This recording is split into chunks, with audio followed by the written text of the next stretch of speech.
భీమవరంలో ఛత్రపతి శివాజీ మహారాజ్ పటాభిషేక దినోత్సవాన్ని పురస్కరించుకుని ఘనంగా శౌర్య యాత్ర నిర్వహించారు. ఆర్ఎస్ఎస్ ఆధ్వర్యంలో జరిగిన ఈ బైక్ ర్యాలీకి హిందూ బంధువులు పెద్ద సంఖ్యలో హాజరయ్యారు.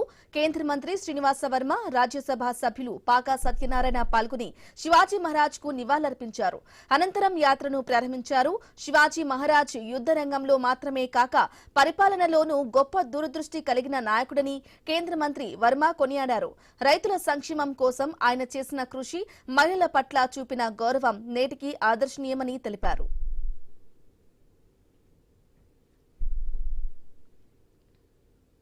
ఇక నేటి సమాజం శివాజీ మహారాజ్ జీవితాన్ని అనేక విధాలుగా నేర్చుకోవాల్సిన అవసరం ఉందని రాజ్యసభ సభ్యులు పాకా సత్యనారాయణ అన్నారు.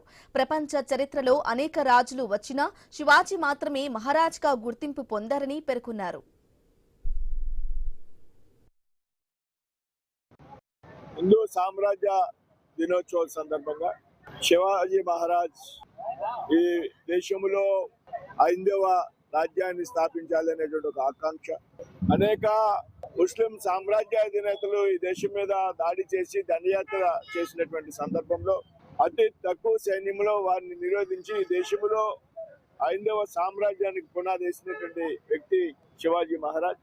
ఆయన యొక్క పాలనలో ఏదైతే ఆనాడు ఆయన కలలు కన్నటువంటి పాలన ఏదైతే ఉంది, ఇవాళ నరేంద్ర మోడీ గారి నాయకత్వంలో ఏదైతే సబ్కా సాత్, సబ్కా వికాస్, సబ్కా విశ్వాస్ అనేది ఏదైతే ఉందో, సమాజంలో అన్ని తరగతుల ప్రజలు అంత్యోదయ పథకాలు చేరాలనేటువంటి ఆలోచనతో పనిచేస్తూ ఉన్నది.